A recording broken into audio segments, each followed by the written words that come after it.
Betting apps ప్రచారంలో pan India stars legal పరిణామాలను పరిశీలించాకే చర్యలు. Madhapur DCP doctor Vineeth Kumar. Betting apps ప్రచారం చేసిన వారిలో పాన్ ఇండియా స్టార్స్ ఉన్నారని మాదాపూర్ డీసీపీ వినీత్ కుమార్ తెలిపారు. లీగల్ పరిణామాలను పరిశీలించాకే తదుపరి చర్యలు తీసుకుంటామని స్పష్టం చేశారు. ముందుగా యాప్స్ నిర్వాహకులకు నోటీసులు పంపి వారి వివరణ తీసుకున్న అనంతరం దర్యాప్తు ముమ్మరం చేస్తామని క్లారిటీ ఇచ్చారు. ఈ ఆన్లైన్ బెట్టింగు, యువకుల సూసైడు, ఈ పెద్దపల్లి జిల్లా లోపల ఘటన, బెట్టింగ్ జిక్కుల లోపల నందమూరి బాలకృష్ణ. పాన్ ఇండియా స్టార్లు కూడా మొత్తం బెట్టింగ్ యాప్స్ను ప్రమోట్ చేసిర్రు. దాంతో అవి నమ్మి అమాయక యువత చాలామంది బలైపోయి చచ్చిపోయినటువంటి ఈ ఘటనను తన సీరియస్గా తీసుకున్నది రాష్ట్ర ప్రభుత్వం. ఈ బెట్టింగులు, చీటింగ్లు అన్నిటి కూడా చెక్ పెట్టాలని కాంగ్రెస్ ప్రభుత్వం ఏదైతే ముందుగా అంటే దీంట్లో రేవంత్ రెడ్డి చాలా నిక్కచ్చిగా పోతా ఉన్నాడు. ఎంత టోళ్ళైనా కూడా అరెస్టుకు వెనుకాడేటువంటి పరిస్థితి లేదనేది అర్థమవుతూ ఉన్నది. గతం లోపల మొన్న పుష్ప సినిమా తొక్కిసలాటప్పుడు అల్లు అర్జున్ను కూడా అరెస్ట్ చేయడం జరిగింది.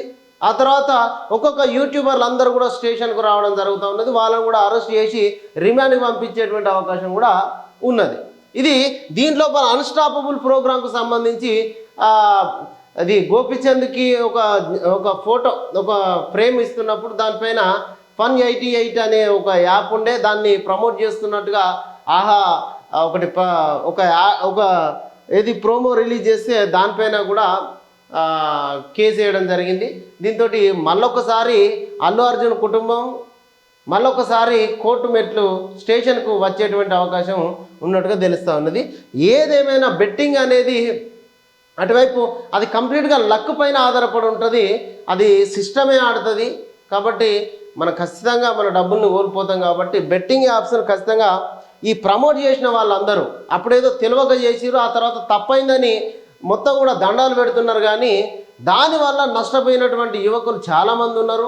డబ్బులు కోల్పోయారు, ప్రాణాలు కోల్పోయినటువంటి వాళ్ళు ఉన్నారు. కాబట్టి ఈ బెట్టింగ్ యాప్స్ పట్ల ఇంకా అవేర్నెస్ కల్పించాల్సినటువంటి అవసరం ఉన్నది. రాష్ట్ర ప్రభుత్వం ఇప్పుడు దానికి అనుగుణంగా చర్యలు కూడా తీసుకుంటా ఉన్నది. ఎవరైతే ప్రమోట్ చేసిరో వాళ్ళందరూ కూడా వాళ్ళ అకౌంట్లో ఉన్నటువంటి వీడియోలను డిలీట్ చేస్తూ ఉన్నారు. అదేవిధంగా సారీ చెప్తా ఉన్నారు. కానీ